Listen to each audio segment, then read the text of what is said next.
നമസ്കാരം. ക്രൈംബ്രാഞ്ച് ആരംഭിക്കുന്നു. മലപ്പുറം നിലമ്പൂരിൽ യുവാവ് മർദ്ദനമേറ്റ് മരിച്ച വാർത്തയാണ് ഇന്നത്തെ ആദ്യ ക്രൈം റിപ്പോർട്ട്. കരുളായി കുളവട്ടം സ്വദേശി ഷബീറാണ് മരിച്ചത്. ബൈക്കിന് സൈഡ് കൊടുക്കാത്തതിനെ തുടർന്നുണ്ടായ തർക്കമാണ് മർദ്ദനത്തിനും കൊലപാതകത്തിനും കാരണം. പോലീസ് കേസെടുത്ത് അന്വേഷണം ആരംഭിച്ചു. നിലമ്പൂർ കരുളായിലാണ് യുവാവ് കുത്തേറ്റ് മരിച്ചത്. പാലങ്കര വട്ടപ്പാടം വെള്ളാരമുണ്ട് സ്വദേശി കുഞ്ഞുമുഹമ്മദിന്റെ മകൻ ഷബീറാണ് മരിച്ചത്. ചൊവ്വാഴ്ച ഉച്ചയ്ക്ക് 1:30 സംഭവം. കരുളായിൽ വെച്ച് വാഹനത്തിന് സൈഡ് കൊടുത്തില്ല, പെൺകുട്ടികളെ ശല്യം ചെയ്തു എന്ന പ്രശ്നങ്ങളെ ചൊല്ലിയുണ്ടായ തർക്കമാണ് കൊലപാതകത്തിൽ കലാശിച്ചത്. തിങ്കളാഴ്ചയാണ് ഷബീറും സംഘവും പ്രതികളായ പണിക്ക് വീട്ടിൽ മുനീർ, താഴത്ത് വീട്ടിൽ റസാഖ് എന്നിവരുമായി സംഘർഷമുണ്ടായത്. പ്രശ്നം നാട്ടുകാർ ഇടപെട്ട് തീർപ്പാക്കിയിരുന്നു. ചൊവ്വാഴ്ച ഉച്ചയോടെ കൂറ്റാമ്പാറയിൽ നിന്ന് സംഘം ചേർന്നു വന്ന മുനീറും സുഹൃത്തുക്കളും കാറിലെത്തിയ ഷബീറിനെയും സുഹൃത്തുക്കളെയും തടയുകയും വീണ്ടും സംഘർഷമുണ്ടാവുകയുമായിരുന്നു. പിലാക്കോട്ടുപാടം യത്തീംഖാനയ്ക്ക് സമീപത്താണ് സംഘർഷമുണ്ടായത്. സംഘർഷത്തിനിടെ ഷബീറിന് കുത്തേറ്റു. പരിക്കേറ്റ ഷബീറിനെ നിലമ്പൂർ ജില്ലാ ആശുപത്രിയിൽ പ്രവേശിപ്പിച്ചെങ്കിലും രക്ഷിക്കാനായില്ല. മുനീറിന്റെ കൈക്കും പരിക്കേറ്റിട്ടുണ്ട്. സംഭവത്തിൽ പ്രതികളായ 3 പേർ പോലീസിൽ കീഴടങ്ങി. പോലീസ് കേസെടുത്താനുണ്ട്. News bureau, Malappuram. People exclusive. Kozhikode നഗരത്തിലെ സുരക്ഷാ മാനദണ്ഡങ്ങൾ പാലിക്കാത്ത വൻകിട സ്ഥാപനങ്ങൾ പൂട്ടാൻ കളക്ടറുടെ ഉത്തരവ്. തീപിടുത്ത സുരക്ഷാ മാനദണ്ഡങ്ങൾ പാലിക്കാത്തതിനെ തുടർന്നാണ് ഇത്. വേണ്ടത്ര സുരക്ഷാ ക്രമീകരണങ്ങളില്ലാതെയാണ് ചില വൻകിട ആശുപത്രികളുടെയും ഫ്ളാറ്റുകളുടെയും പ്രവർത്തനം. കോഴിക്കോട് നഗരത്തിലെ വൻകിട കെട്ടിട സമുച്ചയങ്ങളിൽ ഫയർ ആൻഡ് റെസ്ക്യൂ വിഭാഗം നടത്തിയ പരിശോധനയിൽ ഞെട്ടിപ്പിക്കുന്ന കാഴ്ചകളാണ് കണ്ടത്. ഭൂരിഭാഗം കെട്ടിടങ്ങളും പ്രവർത്തിക്കുന്നത് മതിയായ സുരക്ഷാ സംവിധാനങ്ങളില്ലാതെയാണ്. നഗരത്തിലെ വ്യാപാര സമുച്ചയങ്ങളിലും ഫ്ളാറ്റുകളിലും ആശുപത്രികളിലുമാണ് പരിശോധന നടത്തിയത്. ഭൂരിഭാഗം കെട്ടിടങ്ങളിലും തീപിടുത്തം തടയാനാവശ്യമായ സുരക്ഷാ സംവിധാനങ്ങളില്ലെന്ന് സംഘം കണ്ടെത്തി. നഗരത്തിലെ വൻകിട കെട്ടിടങ്ങളിൽ അടിക്കടി ഉണ്ടാകുന്ന തീപിടുത്തത്തിന്റെ പശ്ചാത്തലത്തിലായിരുന്നു പരിശോധന. മതിയായ സുരക്ഷാ ക്രമീകരണങ്ങൾ ഏർപ്പെടുത്താത്ത സ്ഥാപനങ്ങളെക്കുറിച്ചുള്ള വിവരം fire and rescue assistant divisional officer Arun Bhaskar ജില്ലാ കളക്ടർ എൻ പ്രശാന്തിന് കൈമാറി. ഇതിന്റെ അടിസ്ഥാനത്തിൽ 1.5 മാസം മുമ്പ് ജില്ലാ കളക്ടർ ഈ സ്ഥാപനങ്ങൾക്ക് നോട്ടീസ് നൽകുകയും ചെയ്തു. സുരക്ഷാ മാനദണ്ഡങ്ങൾ അടിയന്തരമായി ഒരുക്കണമെന്ന് കാട്ടിയായിരുന്നു നോട്ടീസ്. എന്നാൽ 2 സ്ഥാപനങ്ങളൊഴികെ മറ്റെല്ലാവരും കളക്ടറുടെ നിർദ്ദേശം അവഗണിച്ചു. ഇതേ തുടർന്നാണ് ഈ സ്ഥാപനങ്ങൾ അടച്ചുപൂട്ടാൻ കളക്ടർ ഉത്തരവിട്ടത്. Fire and rescue service assistant divisional officer Arun Bhaskar. നമ്മൾ ഫയർവോൾ സർട്ടിഫിക്കറ്റ് കൊടുത്തു കഴിഞ്ഞാൽ അതിന് പിന്നെയും എക്സ്ട്രാ ക്യാബിൻ കെട്ടിത്തിരിക്കുക, അതുപോലെ ടെറസ് കെട്ടിയടയ്ക്കുക, സ്റ്റെയർ കേസ് ബ്ലോക്ക് ചെയ്യുക, ഫയർ എക്സിറ്റ് ബ്ലോക്ക് ചെയ്യുക, ബേസ്മെൻറ്റ് ഫ്ലോറുകൾ ബ്ലോക്ക് ചെയ്യുക, വേറെ മെറ്റീരിയൽ വെക്കുക. അപ്പോൾ അങ്ങനെയുള്ള പല കാര്യങ്ങൾ ചെയ്യുന്നതുകൊണ്ട് പ്രത്യേകിച്ചും ടൗണിൽ തീപിടുത്തം കൂടുന്നത്. അടുത്തയാഴ്ച തന്നെ അടച്ചുപൂട്ടൽ നടപടികൾ ആരംഭിക്കുമെന്ന് ജില്ലാ കളക്ടർ എൻ പ്രശാന്ത് പീപ്പിൾ ടിവിയോട് പറഞ്ഞു. PV കുട്ടൻ, കോഴിക്കോട്. രാജ്യതലസ്ഥാനത്ത് റംസാൻ ദിനത്തോടനുബന്ധിച്ച് വൻ ഭീകരാക്രമണത്തിന് സാധ്യതയുണ്ടെന്ന് ഇന്റലിജൻസ് മുന്നറിയിപ്പ്. ഭീകരർ 3 വാഹനങ്ങളിലായി കാശ്മീരിൽ നിന്ന് ദില്ലിയിലേക്ക് കടന്ന സൂചനയിൽ ദില്ലിയിൽ കനത്ത ജാഗ്രതാ നിർദ്ദേശം പുറപ്പെടുവിച്ചു. അതിർത്തിയിലൂടെ നുഴഞ്ഞുകയറിയ ഭീകരർ 3 വാഹനങ്ങളിലായി കാശ്മീരിൽ നിന്ന് ഡൽഹിയിലേക്ക് കടന്നിട്ടുണ്ടെന്നാണ് പഞ്ചാബ് പോലീസ് മുന്നറിയിപ്പ് നൽകിയത്. അത്യാധുനിക ആയുധങ്ങളുമായാണ് പഞ്ചാബ് വഴി ദില്ലിയിലേക്ക് ഭീകരർ കടന്നതെന്നാണ് വിവരം. പഞ്ചാബിൽ നിന്ന് കാണാതായ 3 വാഹനങ്ങൾ ഭീകരർ തട്ടിയെടുത്തതാവാമെന്നാണ് രഹസ്യാന്വേഷണ വിഭാഗം കരുതുന്നത്. ഈ വാഹനങ്ങൾ ഇതുവരെ കണ്ടെത്താനായിട്ടില്ല. നേരത്തെ പഞ്ചാബ് അതിർത്തി വഴി കടന്ന ഭീകരരാണ് പത്താൻകോട്ട് വ്യോമസേനാ താവളത്തിൽ രാത്രി ആക്രമണം നടത്തിയത്. അടുത്തിടെ കാശ്മീർ അതിർത്തി വഴിയുള്ള നുഴഞ്ഞുകയറ്റവും വർദ്ധിച്ചിരുന്നു. ബംഗ്ലാദേശിലെ ഭീകരാക്രമണത്തിന് പിന്നാലെ ഇന്ത്യ ബംഗ്ലാദേശ് അതിർത്തിയിൽ നുഴഞ്ഞുകയറ്റം തടയാൻ അതിർത്തി രക്ഷാസേന നിരീക്ഷണം ശക്തമാക്കിയിരുന്നു. റംസാൻ ദിനത്തോടനുബന്ധിച്ച് രാജ്യതലസ്ഥാനത്ത് ആക്രമണത്തിന് ഭീകരർ ലക്ഷ്യമിടുന്നതായാണ് സൂചന. മുന്നറിയിപ്പിന്റെ പശ്ചാത്തലത്തിൽ തലസ്ഥാനത്ത് സുരക്ഷ കർശനമാക്കി. News bureau, Delhi. ജിഷ കൊലക്കേസ് പ്രതി അമീറുൽ ഇസ്ലാമിന് അസമീസ് ഭാഷയ്ക്ക് പുറമെ ഹിന്ദിയും ബംഗാളി ഭാഷയും നന്നായി അറിയാമെന്ന് അമീറുലിനു വേണ്ടി കോടതി നിയമിച്ച അഭിഭാഷകൻ പി രാജൻ കാക്കനാട് ജില്ലാ ജയിലിലെത്തി അമീറിനെ സന്ദർശിച്ച ശേഷം മാധ്യമങ്ങളോട് സംസാരിക്കുകയായിരുന്നു അദ്ദേഹം. കേസുമായി മുന്നോട്ട് പോകണമെന്നാണ് ആമിറിന് ആഗ്രഹം. ജയിലിന് പുറത്തു വെച്ച് സംസാരിക്കുകയാണെങ്കിൽ കൂടുതൽ കാര്യങ്ങൾ അമീർ വെളിപ്പെടുത്തുമെന്നാണ് പ്രതീക്ഷയെന്നും പി രാജൻ പറയുന്നു. ജയിലിനകത്ത് വെച്ചാണ് ഞാനിപ്പോൾ കണ്ടിട്ടുള്ളത്. പുറത്ത് സ്വതന്ത്രമായി കണ്ടാൽ മാത്രമേ എന്താണ് പറയാൻ പറ്റുള്ളൂ, അയാൾക്ക് പറയാൻ പറ്റുള്ളൂ. ആ സാഹചര്യം നോക്കണോ ഇനി? അത് ജാമ്യം കിട്ടാതെ ഒന്നും നടക്കില്ല, എന്നാലേ പറയാൻ പറ്റുള്ളൂ. വന്നാൽ മാത്രമാണ് എന്താണെന്ന് പറയുള്ളൂ. സ്വതന്ത്രമായി സംസാരിച്ചാൽ ചിലപ്പോൾ പുള്ളി പലതും പറയുമെന്ന് എനിക്ക് തോന്നുന്നു. അത് വരുമ്പോൾ നമുക്ക് സംസാരിക്കാം. പിന്നെ ഹിന്ദി നന്നായിട്ട് അറിയാം. ഹിന്ദി ശരിക്കറിയാം, ബംഗാളിയും ശരിക്കറിയാം. എഴുതാനറിയില്ല, വായിക്കാനറിയില്ല. ആറ്റിങ്ങലിൽ ബൈക്കിൽ പോയ യുവാവിനെ വെട്ടിക്കൊലപ്പെടുത്തിയത് ഭാര്യയുമായി അവിഹിത ബന്ധം പുലർത്തിയതെന്ന് പ്രതിയുടെ മൊഴി. മുന്നറിയിപ്പ് കൊടുത്തിട്ടും ബന്ധം തുടർന്നതിനാലാണ് കൊലപാതകം നടത്തിയതെന്നും പ്രതി മുരുകൻ പറഞ്ഞു. ബൈക്കിൽ പോയ ദിലീപിനെ ഇടിച്ചിട്ട ശേഷം വെട്ടിക്കൊലപ്പെടുത്തുകയായിരുന്നു. ഞായറാഴ്ച വൈകിട്ടായിരുന്നു ബൈക്കിൽ പോകുകയായിരുന്ന ദിലീപിനെ മറ്റൊരു ബൈക്കിലെത്തി ഇടിച്ചിട്ടതിനു ശേഷം മുരുകൻ നടുറോഡിൽ വെട്ടിക്കൊലപ്പെടുത്തിയത്. ഭാര്യയുമായി ദിലീപ് അടുപ്പം പുലർത്തിയതിനെ തുടർന്നാണ് കൊല നടത്തിയതെന്നാണ് പ്രതി മുരുകൻ പോലീസിന് നൽകിയ മൊഴി. മുന്നറിയിപ്പ് നൽകിയിട്ടും ബന്ധം തുടർന്നുവെന്നും മുരുകന്റെ മൊഴിയിൽ പറയുന്നു. അതുപോലെ തന്നെ സാമ്പത്തിക ഇടപാടുകളുണ്ടായിരുന്നു. പിന്നീട് വർഷങ്ങളായിട്ട് ഈ പ്രതിയുടെ ഭാര്യയുമായിട്ട് മരിച്ച ആൾക്ക് ഒരു ഇല്ലിസിറ്റ് റിലേഷൻ ഉണ്ടായിരുന്നു. ആ റിലേഷനെ ചൊല്ലി പല പ്രാവശ്യം ഇവർ അങ്ങോട്ടും ഇങ്ങോട്ടും വാക്കുതർക്കം ഉണ്ടായിട്ടുണ്ട്. അതുപോലെ തന്നെ ഈ പ്രതി വിദേശത്തായിരുന്ന സമയത്ത് ഭാര്യയുടെ പേരിൽ അയച്ചു കൊടുത്ത തുകയിൽ പലപ്പോഴായിട്ട് ഈ മരണപ്പെട്ട ആൾ പൈസ കൈക്കലാക്കിയതായിട്ട് ഇങ്ങനെ ഒരു ആരോപണമുണ്ട്. ഗൾഫിലായിരുന്ന ദിലീപ് 3 മാസം മുൻപാണ് നാട്ടിലെത്തിയത്. കിഴുവിലം പറയത്തുകോണം നാഗരാജ ക്ഷേത്രത്തിന് സമീപമായിരുന്നു കൊലപാതകം നടന്നത്. News bureau, Thiruvananthapuram. നായയെ ടെറസിൽ നിന്ന് താഴേക്കെറിയുന്ന വീഡിയോയ്ക്ക് പിന്നിൽ MBBS വിദ്യാർത്ഥിയും സുഹൃത്തുമെന്ന് സൂചന. വീഡിയോ പ്രചരിച്ചതോടെ സംഭവത്തിൽ Chennai cyber crime police case register ചെയ്തു.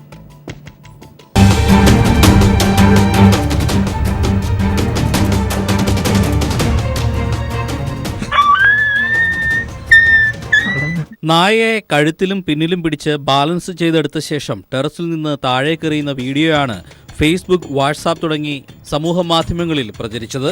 താഴേക്ക് വീണ നായ വേദന കൊണ്ട് നിലവിളിക്കുമ്പോൾ എറിഞ്ഞയാൾ ചിരിക്കുന്നതും കാണാമായിരുന്നു. ഗൗതം എന്നാണ് വീഡിയോയിൽ കാണുന്ന ആളുടെ പേരെന്നും നേരം പോക്കിനു വേണ്ടിയാണ് ഇത്തരം ക്രൂരവിനോദം നടത്തിയതെന്നുമാണ് റിപ്പോർട്ടുകൾ പുറത്തുവന്നത്. വീഡിയോ വൈറലായതോടെ നിരവധി ആളുകൾ പ്രതിഷേധവുമായി രംഗത്തെത്തി. മാനസിക വിഭ്രാന്തിയുള്ളവർക്ക് മാത്രമേ ഇത്തരം വിനോദങ്ങൾ ആസ്വദിക്കാനാവൂ എന്നാണ് പ്രതിഷേധക്കാർ പറഞ്ഞത്. Well, this incident not only sheds light on how animals are being treated cruelly, this is a social problem. This man is absolutely a psychopath and is showing violent behavior towards a creature where the violence is completely unprovoked. That puppy could not have done anything to annoy him so much. And this kind of a pleasure deriving from killing animals and watching them go through gruesome deaths is indicative of a very, very deep-seated sociopath, psychopathic tendencies. There have been various researches conducted throughout the world where they show that hardened criminals actually start their criminal career with such incidents only. By being cruel to animals and by being cruel to children, maybe by being cruel to women or poor people on the road. It's people like these who actually kick beggars, make birds go blind or twist their wings and derive pleasure out of it. These people will not hesitate to harm humans as well. This man is a social nuisance. He should be put behind bars. And it's a very unfortunate thing that the penalty for this kind of a crime is still as meager as ₹50. പ്രതിഷേധം ശക്തമായതോടെ Chennai cyber crime police case register ചെയ്തിരുന്നു. വീഡിയോയിൽ കാണുന്ന ആളെക്കുറിച്ച് വിവരങ്ങൾ നൽകുന്നവർക്ക് പ്രതിഫലം നൽകുമെന്നും പ്രഖ്യാപിച്ചിരുന്നു. ഇതോടെയാണ് ഇയാളെക്കുറിച്ചുള്ള വിവരങ്ങൾ പോലീസിന് ലഭ്യമായത്. We saw the video, it was extremely horrifying.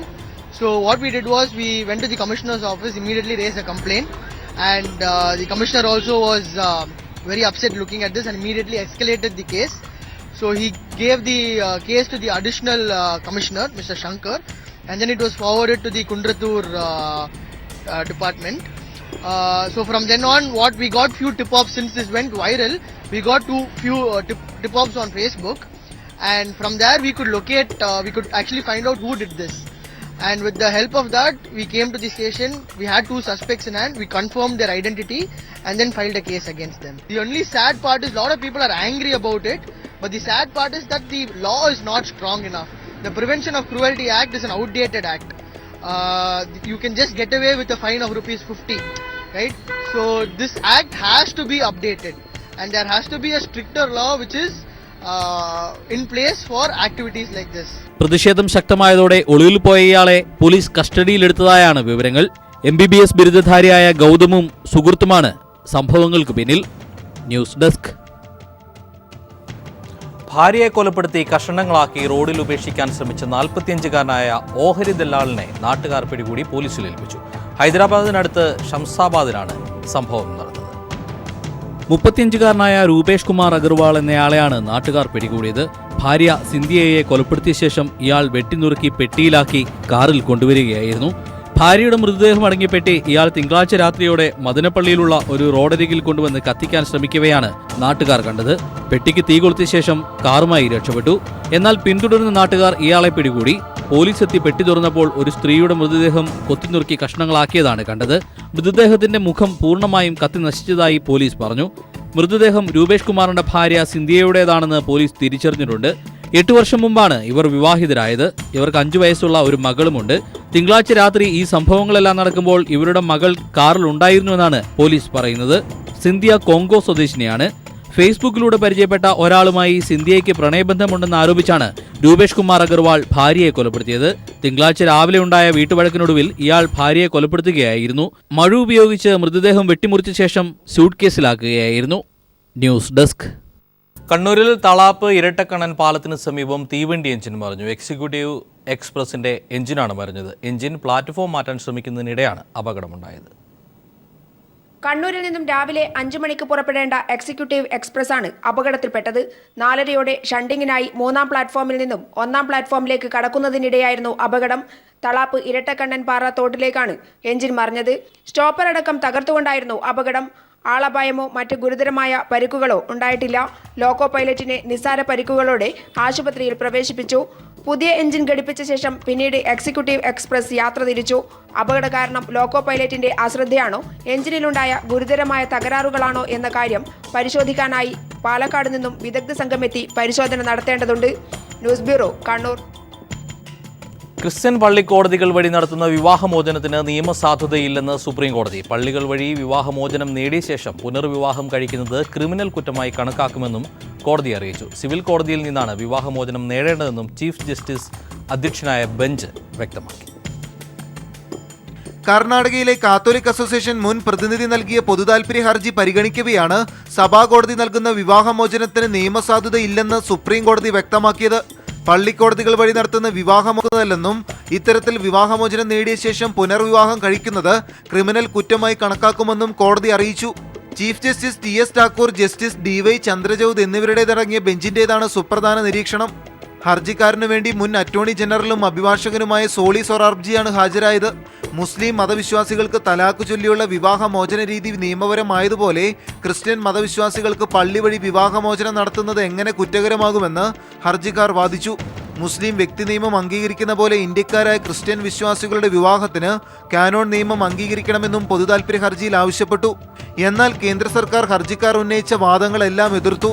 Indian marriage act പ്രകാരമുള്ള വിവാഹമോചനത്തിന് മാത്രമേ അംഗീകാരമുള്ളൂവെന്നും കോടതി വ്യക്തമാക്കി. കൂടുതൽ വാദം കേൾക്കുന്നതിനായി കേസ് ഉടനെ പരിഗണിക്കുമെന്നും കോടതി അറിയിച്ചു. News bureau, Delhi. എപ്പോൾ വേണമെങ്കിലും തകർന്നു വീഴാവുന്ന നിലയിലുള്ള വീടുകളിൽ കഴിയുന്ന ദളിത് കുടുംബങ്ങളോട് പഞ്ചായത്ത് അധികൃതർ അവഗണന കാട്ടുന്നതായി പരാതി. കാസർഗോഡ് ബദിയടുക്ക ഗ്രാമപഞ്ചായത്തിലെ വിദ്യാഗിരി പട്ടികജാതി കോളനിയിലെ 1 ഡസനോളം കുടുംബങ്ങൾക്കാണ് രാഷ്ട്രീയ വിവേചനത്തിന്റെ ഭാഗമായി അർഹമായ ആനുകൂല്യങ്ങൾ നിഷേധിക്കപ്പെടുന്നത്. ഒരു ദുരിത കാഴ്ച. കാസർഗോഡ് ബദിയടുക്ക ഗ്രാമപഞ്ചായത്ത് കാലാകാലങ്ങളായി ഭരിച്ചുവരുന്നത് UDF ആണ്. ഇവിടെ പ്രധാന പ്രതിപക്ഷം BJPയും LDFന് നാമമാത്രം അംഗങ്ങൾ പോലും ഭരണസമിതിയിലില്ല. എന്നാൽ ഇടതുപക്ഷ രാഷ്ട്രീയത്തോട് താൽപര്യം കാട്ടുന്ന ദളിത് കോളനികളോട് UDFും BJPയും ഒരുപോലെ അയിത്തം കാട്ടുന്നതായാണ് ആക്ഷേപം. വിദ്യാഗിരി, ബാപ്പുമൂല, പീലിത്തടുക്ക പട്ടികവിഭാഗ കോളനികളിലെ നിരവധി വീടുകൾ നിർമ്മാണ പിഴവും കാലപ്പഴക്കവും കാരണം എപ്പോൾ വേണമെങ്കിലും നിലംപൊത്താമെന്ന നിലയിലാണ്. എന്നാൽ പുനർനിർമ്മാണത്തിന് പഞ്ചായത്ത് ഫണ്ട് അനുവദിക്കുന്നില്ലെന്ന് കോളനി നിവാസികൾ പറയുന്നു. വീട് ഒറ്റ പൊളിഞ്ഞിട്ട് പോയി. പിന്നെ പഞ്ചായത്ത് മെമ്പറോട് ചോദിക്കുമ്പോൾ പറയുന്നത് വീട് കൊടുക്കുക എന്ന് പറയുന്നു. എന്നിട്ട് നമുക്ക് വീട് കിട്ടിയില്ല. അപ്പോൾ എന്തായാലും കഴിഞ്ഞ നമുക്ക് കിട്ടണമെന്ന് അറിഞ്ഞിട്ട് കോളനി നിവാസികൾ ഇതു സംബന്ധിച്ച് പഞ്ചായത്ത് ഡെപ്യൂട്ടി ഡയറക്ടർക്കും പഞ്ചായത്ത് ഭരണസമിതിക്കും പരാതി നൽകിയെങ്കിലും നടപടിയൊന്നും ഉണ്ടായില്ല. വാർഡുകളെ പ്രതിനിധീകരിക്കുന്നത് BJPയും പഞ്ചായത്ത് ഭരണം UDFനുമാണ്. News bureau, Kasaragod. ഇൻഫോസിസ് ജീവനക്കാരി സ്വാതിയുടെ കൊലപാതകത്തിന് പിന്നിൽ പകയെന്ന് പ്രതിയുടെ മൊഴി. ഒരു സിനിമാ നടനാകാനുള്ള ആഗ്രഹവുമായാണ് രാംകുമാർ ചെന്നൈയിലെത്തിയതെന്നാണ് പോലീസിന്റെ വിലയിരുത്തൽ. ചെന്നൈ റെയിൽവേ സ്റ്റേഷനിൽ വെട്ടേറ്റ് മരിച്ച ഇൻഫോസിസ് ജീവനക്കാരി സ്വാതി തന്നെ പരിഹസിച്ചതായി കേസിലെ പ്രതി രാംകുമാർ പറഞ്ഞു. കോടതിക്ക് മുന്നിലാണ് രാംകുമാർ ഇക്കാര്യം വെളിപ്പെടുത്തിയത്. അതേസമയം എഗ്മോറിലെ മെട്രോപൊളിറ്റൻ ജുഡീഷ്യൽ മജിസ്ട്രേറ്റ് കോടതിയിൽ ഹാജരാക്കിയ രാംകുമാറിനെ 15 ദിവസത്തേക്ക് ജുഡീഷ്യൽ കസ്റ്റഡിയിൽ വിട്ടു. രാംകുമാറും സ്വാതിയും ഫേസ്ബുക്ക് സുഹൃത്തുക്കളാണെന്ന് പോലീസ് പറയുന്നു. ഫേസ്ബുക്കിൽ സ്വാതിയുമായി ചാറ്റ് ചെയ്യുമ്പോൾ സ്വാതി തന്നെ അവഗണിക്കാറുണ്ടെന്ന് ഇയാൾ കോടതിയിൽ മൊഴി നൽകി. തന്റെ ചാറ്റുകൾക്കൊന്നും സ്വാതി മറുപടി നൽകാറില്ലെന്നും രാംകുമാർ പറഞ്ഞു. ഫേസ്ബുക്ക് വഴി പരിചയപ്പെട്ട സ്വാതിയുമായി കൂടുതൽ അടുക്കുന്നതിനാണ് 3 മാസം മുമ്പ് ചെങ്കോട്ടയിൽ നിന്ന് ഇയാൾ ചെന്നൈയിലെത്തിയതെന്ന് പോലീസിനോട് പറഞ്ഞു. നേരിൽ കണ്ട് സൗഹൃദം പുതുക്കിയതിന് പിന്നാലെ സുഹൃത്തുക്കൾ വഴിയും മറ്റുമായി 5 തവണ പ്രണയാഭ്യർത്ഥന നടത്തിയെങ്കിലും സ്വാതി മുഖം തിരിച്ചു. എല്ലാവർക്കും മുന്നിൽ വെച്ച് സ്വാതിയെ വിവാഹാലോചന നടത്തിയെന്നും എന്നാൽ തന്റെ രൂപത്തെ സ്വാതി അടച്ചാക്ഷേപിച്ചെന്നും ഇത് തന്നെ വളരെയധികം വേദനിപ്പിച്ചെന്നും രാംകുമാർ പറയുന്നു. ഇതിന്റെ പ്രതികാരത്തിലാണ് കൊലപാതകം ആസൂത്രണം ചെയ്തത്. പണത്തിന്റെയും സൗന്ദര്യത്തിന്റെയും വസ്ത്രധാരണത്തിന്റെയും പേരിൽ പരിഹസിച്ചപ്പോൾ ആക്രമിക്കാൻ പദ്ധതിയിടുകയായിരുന്നു. വെട്ടിപ്പരിക്കേൽപ്പിക്കുകയായിരുന്നു ലക്ഷ്യമെന്നും മരിക്കുമെന്ന് വിചാരിച്ചില്ലെന്നും ഇയാൾ മൊഴി നൽകി. സ്വാതിയെ കൊലപ്പെടുത്തിയ ശേഷം ഇയാൾ മീനാക്ഷിപുരത്തെ വീട്ടിലെത്തിയിരുന്നു. പിന്നീട് പോലീസ് കസ്റ്റഡിയിലായപ്പോഴാണ് ഇയാൾ ആത്മഹത്യയ്ക്ക് ശ്രമിച്ചത്. രാംകുമാറിന്റെ ആരോഗ്യസ്ഥിതി മെച്ചപ്പെട്ടുവെന്ന് ഡോക്ടർമാർ അറിയിച്ചതിന് ശേഷമാണ് പോലീസ് മൊഴി രേഖപ്പെടുത്തിയത്. സിനിമാ നടനാകാനുള്ള ആഗ്രഹവുമായാണ് രാംകുമാർ ചെന്നൈയിലെത്തിയതെന്നും പോലീസ് പറയുന്നു. News desk. അന്യസംസ്ഥാനങ്ങളിൽ പഠനത്തിനായി എത്തുന്ന നിരവധി വിദ്യാർത്ഥികളാണ് ദുരൂഹ സാഹചര്യങ്ങളിൽ അപകടത്തിൽപ്പെടുകയും റാഗിങ്ങിന് ഇരയാകുകയും ചെയ്യുന്നത്. എന്നാൽ ഇത്തരം സംഭവങ്ങളിലൊന്നും അന്വേഷണം കാര്യക്ഷമമായി നടക്കാറില്ല. സമാനമായ അനുഭവമാണ് 4 മാസം മുമ്പ് നടന്ന അപകടത്തിൽ സാരമായി പരിക്കേറ്റ് കിടപ്പിലായ കോഴിക്കോട് പെരുവയൽ സ്വദേശിയായ ഒരു പെൺകുട്ടിയുടേത്. കോഴിക്കോട് പെരുവയൽ സ്വദേശിയായ പെൺകുട്ടി ബംഗളൂരുവിലെ സ്വകാര്യ കോളേജിൽ BDS അവസാന വർഷ വിദ്യാർത്ഥിനിയായിരുന്നു. ഈ വർഷം ഫെബ്രുവരി 9 കുടുംബത്തിന്റെ പ്രതീക്ഷകൾ തകർത്ത സംഭവം നടന്നത്. പെൺകുട്ടി അപകടത്തിൽപ്പെട്ടിട്ടുണ്ടെന്ന വിവരം കോളേജ് അധികൃതർ വീട്ടിലേക്ക് ഫോൺ വിളിച്ചറിയിക്കുകയായിരുന്നു. അപകടത്തിൽ സുഷുമ്ന നടിക്ക് പരിക്കേറ്റ പെൺകുട്ടി ദിവസങ്ങളോളം ബംഗളൂരുവിലെ സ്വകാര്യ ആശുപത്രിയിലെ തീവ്രപരിചരണ വിഭാഗത്തിൽ ചികിത്സയിലായിരുന്നു. ബംഗളൂരുവിലെത്തിയ ബന്ധുക്കൾ പോലീസിന് പരാതി നൽകിയെങ്കിലും വാഹനാപകട കേസായി മാത്രമാണ് കേസ് രജിസ്റ്റർ ചെയ്തത്. ഈ അപകടം നടക്കുന്ന സമയത്ത് മോളെ കൂടെ ഉണ്ടായിരുന്നുള്ള ഒരു 7ഓളം മലയാളി കുട്ടികളുണ്ടായിരുന്നു. ഈ കുട്ടികളാരും തന്നെ മകളെ വിളിക്കുകയോ എന്നെ വിളിക്കുകയോ ഒരു കാര്യങ്ങളും സംസാരിച്ചില്ല. കോളേജ് അധികാരികളോ ഭാഗത്തുനിന്നും ഒരു വിളി പോലും വന്നില്ല. പരാതി ഞാൻ കൊടുത്തുള്ള പോലീസ് സ്റ്റേഷനിലെ ജീവനക്കാർ ആ കേസ് നല്ല രീതിയിലല്ല എടുത്തുള്ളത്. അവരൊരു ട്രാഫിക് കേസായിട്ടാണ് അത് ചെയ്തില്ല. എന്നിരുന്നാൽ അതിൻ്റെ യാതൊരു രേഖകളും തന്നെ ഇന്നേ വരെ എനിക്ക് കിട്ടിയില്ല. ഈ അപകടത്തിലുള്ള ദുരൂഹത എന്താണെന്നുള്ളതൊന്ന് മനസ്സിലാക്കണം എന്നുള്ളൊരിതുണ്ട്. കഴിഞ്ഞ 20 ദിവസമായി വെല്ലൂർ ക്രിസ്ത്യൻ മെഡിക്കൽ കോളേജിൽ ചികിത്സയിലാണ് പെൺകുട്ടി. അരയ്ക്ക് താഴെ ചലനമറ്റ പെൺകുട്ടിയെ ഫിസിയോതെറാപ്പി ചെയ്ത് വീൽചെയറിലേക്ക് മാറ്റിയിട്ടുണ്ട്. ഡോക്ടറാകണമെന്ന് ഏറെ ആഗ്രഹിച്ചതിനാൽ ബാങ്കിൽ നിന്ന് ലക്ഷങ്ങൾ വായ്പയെടുത്താണ് പഠനത്തിനായി 4 വർഷം മുമ്പ് ബംഗളൂരുവിലെത്തിയത്. അവസാന വർഷ പരീക്ഷയ്ക്ക് തൊട്ടുമുമ്പ് നടന്ന അപകടം പ്രതീക്ഷകൾക്ക് മേലെ കരിനിഴലായി. ഇതുവരെ ചികിത്സക്കായി 20 ലക്ഷത്തോളം രൂപ ചിലവായി. 2 വർഷത്തെ തുടർ ചികിത്സ ആവശ്യമാണെന്നാണ് ഡോക്ടർമാർ നിർദ്ദേശിച്ചിരിക്കുന്നത്. ചികിത്സക്കായി കുടുംബം കിടപ്പാടം വരെ പണയപ്പെടുത്തി കഴിഞ്ഞു. ഇനി മുന്നോട്ടുള്ള ചികിത്സ എങ്ങനെ നടത്തുമെന്നറിയില്ല. BScക്ക് പഠിക്കുന്ന ഇളയ മകളുടെ പഠനവും ഇതോടെ നിലച്ചു. ചികിത്സയും മകളുടെ പഠനവുമെല്ലാം തുടരാനാവുമോ എന്നുൾപ്പെടെ നിരവധി ആശങ്കകൾക്കിടയിലും സംഭവത്തിനു പിന്നിലെ ദുരൂഹതകൾ പുറത്തു കൊണ്ടുവരണമെന്നാണ് മാതാപിതാക്കൾ കണ്ണീരോട് ആവശ്യപ്പെടുന്നത്. Siju Kannan, news bureau, Kozhikode. ദില്ലിയിൽ പാൻ മസാല കച്ചവടക്കാർ മലയാളി വിദ്യാർത്ഥിയെ മർദ്ദിക്കുന്നതിന് ദൃക്സാക്ഷിയായവർ സംഭവത്തെക്കുറിച്ച് പ്രതികരിക്കാൻ ഭയക്കുകയാണ്. കണ്ട കാര്യം പറഞ്ഞാൽ സ്ഥലത്ത് സജീവമായ മാഫിയയുടെ ആക്രമണം തങ്ങൾക്ക് നേരെ ഉണ്ടാകുമെന്ന ഭീഷണിയിലാണ് ഇവർ. ദില്ലി മയൂർ വിഹാറിൽ മലയാളി വിദ്യാർത്ഥിയെ മർദ്ദിച്ചു വലിച്ചിഴിച്ചു കൊണ്ടുപോയ വഴിയുടെ സമീപത്തെ കടയിലെ ആളുകളോടാണ് പ്രതികരണം തേടിയത്. എന്നാൽ വാർത്താ ചാനൽ നിറഞ്ഞതോടെ മുഴുവൻ ആളുകളും ഒഴിഞ്ഞുമാറി. ചിലർ അന്നേ ദിവസം കട തുറന്നിരുന്നില്ലെന്നും സ്ഥലത്തില്ലായിരുന്നുവെന്നും പ്രതികരിച്ചു. 4 से 6 रेस्ट ओनली 1 क्लोज जब नहीं था जब नहीं आपको कुछ नहीं देखा नहीं था नहीं पता भी मैंने नहीं देखा. പ്രതികരിച്ചാൽ തങ്ങൾക്ക് നേരെയാകും മാഫിയയുടെ തുടരാക്രമണമെന്ന് ഇവർ സ്വകാര്യമായി തന്നെ വ്യക്തമാക്കി. വിദ്യാർത്ഥിയെ മർദ്ദിച്ചു കൊലപ്പെടുത്തിയ പാർക്കിന് സമീപത്തെ ദൃക്സാക്ഷിയും ക്യാമറ കണ്ടതോടെ മുറി പൂട്ടി പരക്കം പാഞ്ഞു. പാൻ മസാലക്കടയിലെ ജീവനക്കാർ കൂടാതെ കൂടുതൽ ആളുകൾ ചേർന്നാണ് വിദ്യാർത്ഥിയെ മർദ്ദിച്ചതെന്ന് ഞങ്ങളുടെ ക്യാമറ ഇല്ലെന്ന ധാരണയിൽ ദൃക്സാക്ഷി വ്യക്തമാക്കി.